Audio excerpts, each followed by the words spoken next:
હું Haresh Kachhadiya, naturopathy and diabetes expert.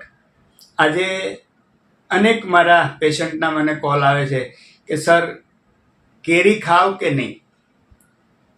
તો આ કન્ફ્યુઝન આજે દરેક ડાયાબિટીસ પેશન્ટના મનમાં હોય છે. તમે પણ જો આ વિડીયો જોઈ રહ્યા છો અને તમને ડાયાબિટીસ નથી, તો દરેક લોકોને શેર કરો કે જેથી કરીને ડાયાબિટીસવાળા લોકો છે એ ખોટા કન્ફ્યુઝનમાં ના રહે.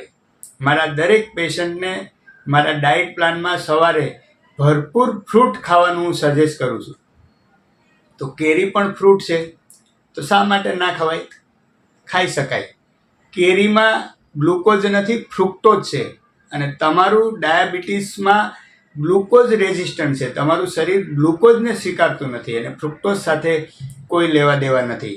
એટલે ભરપેટ તમે કેરી ખાઈ શકો. પરંતુ ખાસ યાદ રાખજો, કેરીને રસ રોટલી, રસ પૂરી કે કોઈ પણ જાતના અનાજ સાથે ખાવાની નથી. ફક્ત ને ફક્ત એને ફ્રૂટ તરીકે ખાવાની છે. તમે જેટલી પણ ભાવે એટલી ફ્રૂટ તરીકે કેરી ખાઈ શકશો. કોઈ તકલીફ નથી.